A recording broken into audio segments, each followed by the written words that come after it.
जय श्री कृष्ण, राधे राधे, जय जगन्नाथ, राम राम।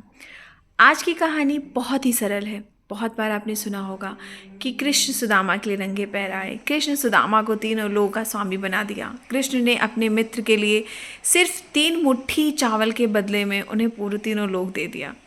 तो कौन थे ये सुदामा? कौन थे ये सुदामा जिसके लिए भगवान श्री कृष्ण इतने ज़्यादा वो थे? तो चलिए जानते हैं आज सुदामा की कहानी कि कौन थे सुदामा। सुदामा होना सरल नहीं है। एक बात तो सबसे पहले जानिए, सुदामा का त्याग का रहस्य बहुत ही अनोखा है, जो बहुत ही कम लोग जानते हैं। कृष्ण का दान सब जानते हैं, कृष्ण की महानता सब जानते हैं, पर कृष्ण कृष्ण थे क्योंकि सुदामा जैसे मित्र उनके साथ थे। ये बात बहुत ही सही है अपने आप में। तो ये उस समय की बात है जब सुदामा श्री कृष्ण जी के महल आ चुके थे। उन्होंने उनको चावल दे दिए और जैसे ही द्वारिकाधीश ने तीसरी मुट्ठी चावल उठाकर फाँक लगानी चाहिए, रुक्मिणी जी ने जल्दी ही उनका हाथ पकड़ लिया और कहा, क्या भाभी के लाए स्वादिष्ट चावलों के स्वाद का सारा सुख अकेले ही उठाएंगे? हमें भी थोड़ा सा सुख उठाने का अवसर दीजिए स्वामी। द्वारिकाधीश के अधरों पर एक अर्थपूर्ण स्मृति उपस्थित हो गई। उन्होंने चावल वापस उस पोटली में डाले और उठाकर अपनी पटरानी को दे दिया। सुदामा के साथ बातें करते हुए कब कृष्ण उनके पांव दबाने लगे, ये सुदामा को पता ही नहीं चला। सुदामा सो चुके थे, किंतु कृष्ण अपनी ही सोच में मगन उनके पांव दबाते हुए बचपन की बातें करते चले जा रहे थे। तभी रुक्मिणी ने धीरे से उनके कंधे पे हाथ रखा। कृष्ण चौंक के पहले उन्हें देखा, फिर सुदामा को, फिर उनको उनका आशय समझ में आया तो उठ के वो अपने कक्ष में चले आए। कृष्ण की ऐसी मग्न अवस्था देखकर रुक्मिणी जी ने उनसे पूछा कि स्वामी, आपका व्यवहार बहुत ही विचित्र प्रतीत हो रहा है। आप जो इस संसार के बड़े से बड़े सम्राट के द्वार का आने पर उनसे तनिक भी प्रभावित नहीं होते, वे अपने मित्र के आगमन की सूचना पे इतने भाव विभोर हो गए कि भजन छोड़कर नंगे पाँव उन्हें लेने के लिए भागते चले गए। आप जिनको कोई भी दुख, कष्ट, चुनौती कभी रुला नहीं पाई, यहाँ तक कि गोकुल भी छोड़ते समय यशोदा मैया के अश्रु देख कर भी आप नहीं रोए। वे अपने मित्र की जीर्ण शीर्ण घावों से भरे पाँव को देखकर इतने भावुक हो गए कि अश्रुओं से ही आप उनके पाँव को धोने लगे। कूटनीति, राजनीति और ज्ञान के शिखर पुरुष आप अपने मित्र को देखकर इतने मगन कैसे हो गए कि बिना कुछ विचार किए उन्हें समस्त त्रिलोक का संपदा और समृद्धि देने जा रहे थे?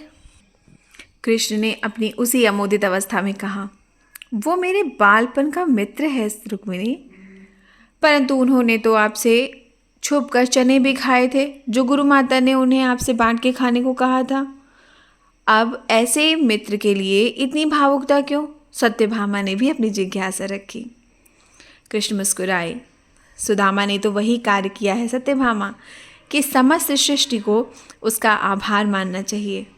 वो चने उसने इसलिए नहीं खाए थे कि उसे भूख लगी थी, बल्कि उसने इसलिए खाए थे क्योंकि वो नहीं चाहता था कि उसका मित्र दरिद्रता देखे।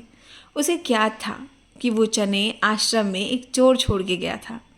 उसे ये भी ज्ञात था कि उन चोरों ने वे चने एक ब्राह्मणी के घर से चुराए थे। उसे यह भी ज्ञात था कि उस ब्राह्मणी ने यह श्राप दिया था कि जो कोई भी उस चने को खाएगा वो जीवन पर्यंत दरिद्र ही बना रहेगा। सुदामा ने चने इसलिए छुपा कर खाए ताकि मैं सुखी रहूं। वो मुझे ईश्वर का कोई अंश समझता था, तो उसने वो चने इसलिए खाए क्योंकि उसे लगा कि यदि ईश्वर ही दरिद्र हो जाएगा तो संपूर्ण सृष्टि दरिद्र हो जाएगी। सुदामा ने संपूर्ण सृष्टि के कल्याण के लिए स्वयं को दरिद्र होना स्वीकार किया। इतना बड़ा त्याग रुक्मिणी के मुंह से स्वतः ही निकल गया। मेरा मित्र ब्राह्मण है रुक्मिणी, और ब्राह्मण ज्ञानी और त्यागी होते हैं। उनमें जन कल्याण की भावना कूट कूट कर भरी होती है। इक्का दुक्का अपवादों को यदि छोड़ दिया जाए तो ब्राह्मण अधिकतर ऐसे ही होते हैं। अब तुम ही बताओ, ऐसे मित्र के लिए हृदय में प्रेम नहीं तो फिर क्या उत्पन्न होगा? प्रिय, गोकुल छोड़ते हुए मैं इसलिए नहीं रोया था क्योंकि यदि मैं रोता तो मेरी मैया तो प्राण ही छोड़ देती, परंतु मेरे मित्र के ऐसे पांव देखकर, उनमें ऐसे घावों को देखकर मेरा हृदय भर आया रुक्मिणी। उसके पाँव में ऐसे घाव और उसके जीवन में उसकी ऐसी दशा मात्र इसलिए हुई क्योंकि वह अपने मित्र का भला चाहता था। पता है रुक्मिणी, परिवार को छोड़कर किसी और ने कभी इस कृष्ण का उतना भला नहीं चाहा। लोग तो मुझसे उनका भला करने की अपेक्षा रखते हैं। बस सुदामा जैसे मित्र होते हैं जो अपने मित्र के सुख के लिए स्वेच्छा से दरिद्रता एवं कष्ट का आवरण ओढ़ लेते हैं। ऐसे मित्र दुर्लभ होते हैं और ना जाने कितने पुण्यों के फल स्वरूप मिलते हैं। अब ऐसे मित्र को यदि त्रिलोक की संपदा, समस्त संपदा भी दे दी जाए तो वो कम ही होगा, है ना?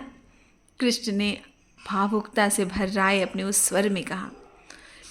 इधर उधर कक्ष में समस्त रानियों के नेत्र में जल आ गए, सजल हो उठे उनके नेत्र, और उधर कक्ष के बाहर खड़े सुदामा के नेत्रों से गंगा जमुना बह उठी। तो कृष्ण कृष्ण है क्योंकि सुदामा उनके साथ हैं, और सुदामा सुदामा है क्योंकि कृष्ण जैसा मित्र उनके पास है। सुदामा होने का भी अपना एक अलग ही आनंद है। अगर कृष्ण जैसा मित्र किसी को मिलने वाला हो तो मुझे तो लगता है हर कोई सुदामा ही होना चाहेगा, ताकि भगवान खुद उसका भला करने आए, भगवान खुद उसका उद्धार करने आए और उसे उस कष्ट से, उस जीवन के हर दुख से दूर कर ले जाएं।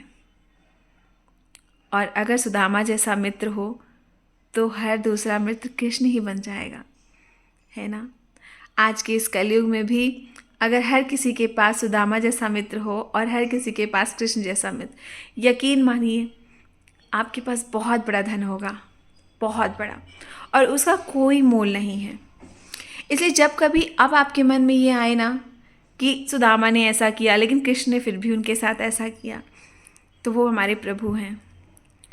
वो बिना मांगे देते हैं और मांग के भी देते हैं, पर जिसने कहीं अनजाने से भी उनका भला कर दिया ना, उसकी तो फिर वो नैया पार ही लगा देते हैं। ऐसे हैं हमारे प्रभु। तो हमारे गोपाल ने, हमारे द्वारकाधीश ने, हमारे कन्हैया ने कृष्ण को तीनों लोक का संपदा देने की चाह इसलिए ही रखी क्योंकि वो सुदामा थे, वो ज्ञानी हैं और उन्होंने एक समय में कृष्ण की बहुत बड़ी मदद की थी। आपको कहानी कैसी लगी ज़रूर बताइएगा, और फिर मिलेंगे ऐसी किसी कथा, कहानी और किस्से के साथ। तब तक के लिए जय श्री कृष्ण, राधे राधे, जय जगन्नाथ, राम राम।